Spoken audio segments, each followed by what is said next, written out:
میں آج کے ٹاپک کو شروع کرنے سے پہلے کنجی صاحب کا بہت زیادہ شکریہ ادا کرنا چاہتی ہوں، وائس چانسلر صاحب کا۔ یہ میں سمجھتی ہوں اس لیے بھی ضروری ہے کہ دیکھیں آپ کا جو ہیڈ ہے، آپ کا جو سرپرست ہے اس ادارے کا، یہ ان کے لیے یہ کلمات اس لیے بھی کہے جاتے ہیں کہ یہ ان کی سرپرستی میں کہ آپ کو لاء اسٹوڈنٹ ہونے کے ناطے ان کا اس کالج کو چوز کرنا اس ٹاپک کے لیے، میرا خیال ہے یہ ان کا ایک ویژن ہے، ایک اسٹرانگ میسیج ہے ٹورڈز اسٹوڈنٹس کہ وہ چاہتے ہیں کہ آپ قانون کے طالب علم ہیں اور قوانین سے آپ کی آگاہی بہت ضروری ہے۔ میں ایک دفعہ پھر ان کا شکریہ ادا کرتی ہوں اور کوشش کروں گی کہ مختصر لیکن کمپریہنسو جو قوانین سے آگاہی کے حوالے سے میں آپ سے بات کروں، اور آپ سب سے بھی میری تمام سے گزارش ہوگی، ہال میں موجود جتنے بھی اسٹوڈنٹس ہیں، کہ توجہ سے سنیے گا، کیونکہ اس کے بعد میں کبھی بھی کوئی بھی ٹاپک اگر خود بول کے یا بریفنگ دوں تو پھر میری خواہش ہوتی ہے آپ سے بھی اس کے بارے میں آپ کی انڈرسٹینڈنگ کے حوالے سے پوچھا بھی جائے، اور جب تک ہم یہ عمل نہیں کرتے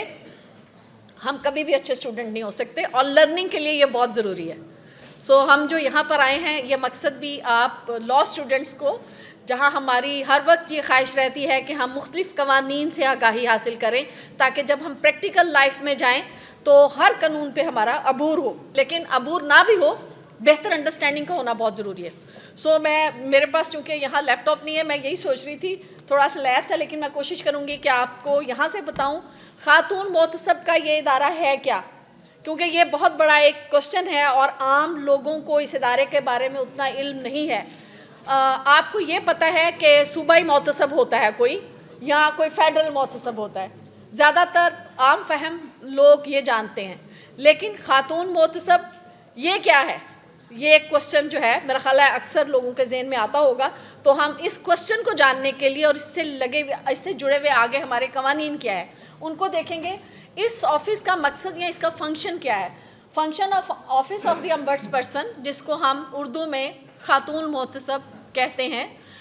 فیڈرل آئی سی ٹی میں جب یہ اس قانون کو بنایا گیا اور ادارے کا قیام کیا گیا تو امبڈس مین کا لفظ اس کو دیا گیا تھا، لیکن ابھی اس کی امینڈمنٹ کے بعد فار آل اب انہوں نے اس کو کر دیا ہے پرسن کے ساتھ، امبڈس پرسن۔ تو اس میں ہوتا کیا ہے، اس میں خاص طور پہ جو ہمارے دو قوانین ہیں، میں پہلا قانون جو ہے اس کے بارے میں بتانا چاہوں گی کہ پہلا قانون ہے ہمارا sexual harassment at workplace. یہ قانون 2010 میں بنا، اس کے بعد امینڈڈ ایکٹ جو ہے 2013 میں آیا، اور 2013 سے ہی یہ ادارہ قائم ہو گیا۔ اور اس ادارے کا مقصد کیا تھا کہ ہماری خواتین جو ورک پلیس کے اوپر کام کرتی ہیں، جو ورکنگ ویمن جن کو ہم کہتے ہیں، ان کو ورک پلیس کے اوپر سیف پلیسز اور کنڈیوسیو ایٹماسفیئر کے لیے یہ ادارہ بنایا گیا کہ ان کو وہاں کام کا جو موقع ہے وہ اس طرح کے ماحول میں ملے کہ وہ اچھی طرح سے اپنے ڈیوٹی کو، فرائض کو سنجام دے سکیں۔ تو ہم دیکھتے ہیں کہ اس کا مقصد کیا اور کس طرح سے کام کرتا ہے۔ Hearing complaints of harassment and women's property right, کیونکہ دو قوانین ہیں تو ہم نے جوڑ کے کوشش کی ہے کہ دونوں کو ساتھ ساتھ بتاتے جائیں گے۔ Hearing appeals against decisions of inquiry committees, اس کے ساتھ ساتھ میں بتاتی جاؤں گی کہ انکوائری کمیٹیز سے کیا مراد ہے۔ ہر ادارہ، بلکہ آج میں ابھی آپ کی پرنسپل صاحبہ سے بھی بات کرتے کرتے پوچھوں گی، کیا آپ کے اس لاء کالج کے اندر، گیلانی لاء کالج کا اپنا ایک نام ہے، مقام ہے، اس کی ایک ہسٹری ہے، اور اس سے بہت بڑے بڑے نام جڑے ہوئے ہیں۔ تو میں یہ جاننا چاہوں گی کہ مجھے بتائیے،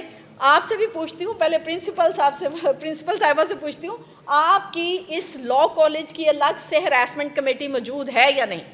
ایوری ادارہ should have their own committee